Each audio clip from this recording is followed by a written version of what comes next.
Ассаламу алейкум. Азыр биткоиндин графикасын анализ кылабыз. Андан кийин эфир, анан алтын. Кыскача видео болот бүгүн. Так, азыр биткоинда өзүбүз деле көргөндөй, бул жерде 4 саат графика менен караганда резко 107деги ликвидти алып, кайра ылдый түшүп кетти. Значит, бул жерде лонг позициясын бритва кылышты десек болот. Азыр 103дө имбаланс зонасы бар. Ылдыйга түшүп келишин күтүш керек муну. Азыр тем более выходной күнгө уже жакындап калды. 110догу ликвид алганга кичине жетпей калды десек болот. Азыр биз муну кайра эле зона имбаланска түшүп келишин күтүш керек. Бул жерде проторговка болуп, 6-күнгө чейин 1 сааттык графикада кайра өйдөгө үстүнкү ликвидти алганга аракет кылыш керек деген ойдомун. Бирок биз караганда бул жерде астыңкы тарапта уже 1-2-3 ликвид алына элек. Бирок трендпен караганда бул жерде өйдөгө кеткен тренд бар. Мынакей бул жерден алганда өйдөгө кеткен тренд бар. Бул жерде мындайча айтканда ложный правый болуп кайра ылдыйга 102 ылдыйкы уровень сопротивления тарапка түшүп келип кайра өйдөгө кетиши мүмкүн деген ойдомун. Как раз бул жерде имбаланс зонасы бар. Мынакей өзүбүз деле көргөндөй имбаланс зонасы, как раз бул уровень сопротивления келип проторговка болуп кайра өйдөгө кетиши мүмкүн. Бул как раз 6-күнгө жакын болуп калат. Бул 4 саат графика менен караганда. Так что азыр бул жерде ликвид жоюлгандан кийин муну коеюн. Кереги жок. Так, бул ликвид алынган. Азыр так болуш үчүн түшүнүктүү болуш керек. Үстүндө уровень поддержка, астында уровень сопротивления, имбаланс зонасы, как раз 6-күнгө чейин имбаланс зонасынан түшүп келип, уровень сопротивления проторговка болуп, кайра өйдөгө кетиши мүмкүн деген ойдомун. 110до ликвид алганга аракет кылышы мүмкүн. Болбосо бул деле кайра эле боковиктин ичинде биринчи күндө деле торговля кыймылдап калышы мүмкүн. Так что муну күтөбүз. Кимге түшүнүктүү болсо комментарийге жазып койсоңор болот. Өз оюңарды. Эми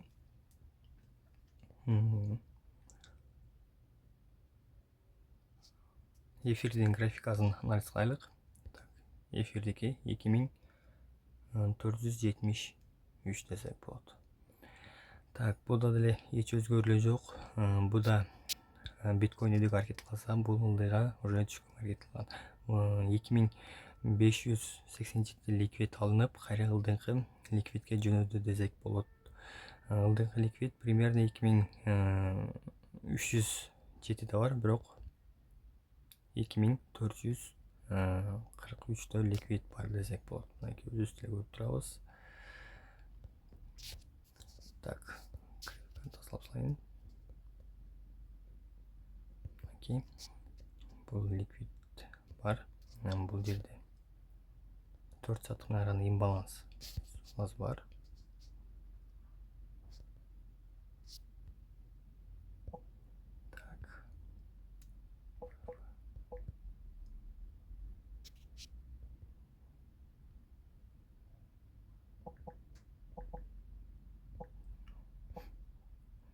FVG зонасы бар.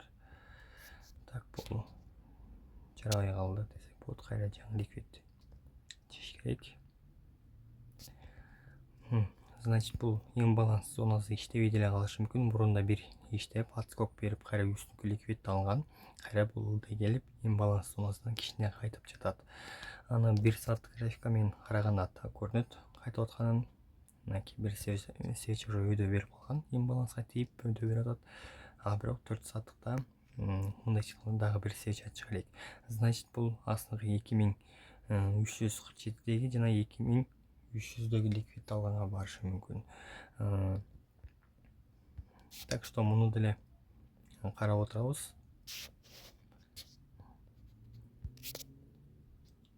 Так, 4 саат графика менен түшүнүктүү болуш керек. Азыр бул жерде бул ликвид алынды, кайра үстүндө жаңы ликвид чыкты десек болот. Бул жерде деле караганда так бул жерде деле проторговка зонасы бар. Муну уровень күчтүү уровень катары колдоно берилек болот. Как раз бул эфир ликвидтерди алып ошол уровень проторговкага келип кайра өйдөгө кайтышы мүмкүн деген ойдомун 4 сааттык графика менен караганда. Так что мындай мен айткандай отработканын болушун күтөбүз. Эгер болбосо план меники иштебей калды десек болот. Так, алтынды көрүп коелук. Алтын өзүбүз деле көргөндөй бул уровень иштеген жок. Бул жерде өзүбүз деле голова и плечам болгон. Так иштеген муну. Азыр бул мындай айтканда бул жерде уровень проторговка зонасы бар. Муну уровень катары колдоно берсек, бул жерге келип сүзүп, кайра буну ретест кылып тешкенге аракет кылып атат. Эгер бул тешпетсе, анда үстүнкү ликвид 2000 примерно 2435 ликвидти алганга барышы мүмкүн. Андан кийин алып кайра ылдыйга бир аз коррекция берип, бирок бул өйдөгө эле аракет кылат деген ойдомун. Анткени үстүнкү уровеньде дагы караганда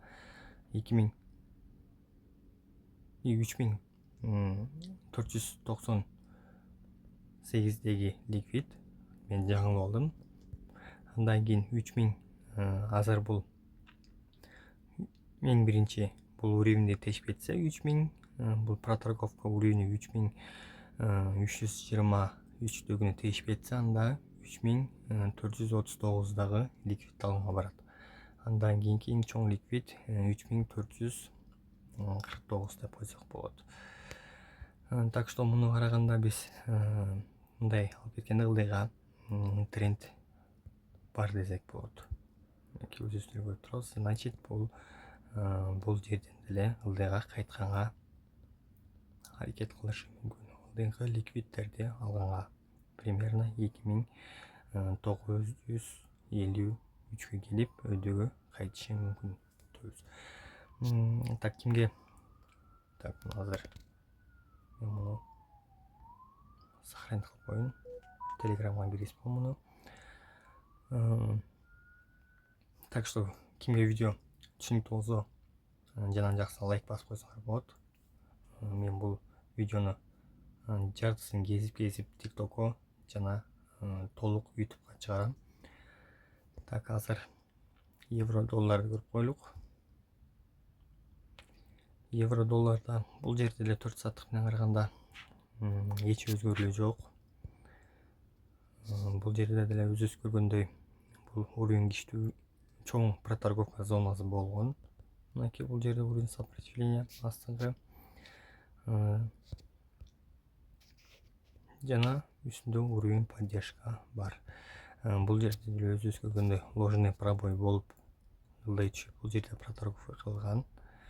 Кайра эле бул ылдый мисалы бул жердеги уровеньге келип, кайра бул үйдөгү уровень проторговкага мындайча айтканда боковик зонасына келди десек болот. Значит, азыр бул жер 1.12 уровень сопротивление катары колдонуп калды. Значит, бул жерде деле бул боковикте жүрүп өйдөгө өскөнгө аракет кылышы мүмкүн. Точка ходко примерно буга. Так, точка ход.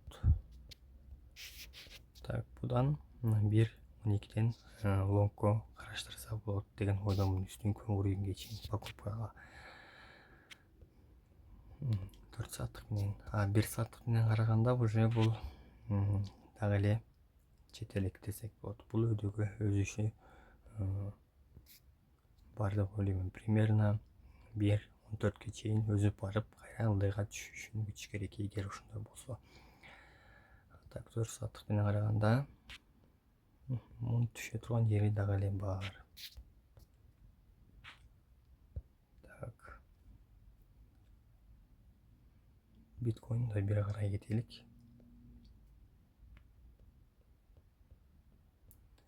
Так, биткоинда примерно мен азыр бул жерден шортко деле ачканга аракет кылсам болот. Ылдыйкы уровеньге чейин выходной күнү коюлушу мүмкүн. Бул выходной күнгө жараша Буну бир аз үзүп ылдыйга аракет кылышым мүмкүн. Анткени стоп буну деле тээп деле кетиши мүмкүн. Аны көрөбүз. Так, муну ылдый бир аз салдырып, позицияны бир аз ылдыйга алып, муну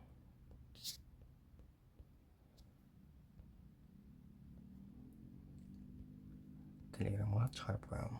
4 сааттык графикамен деп.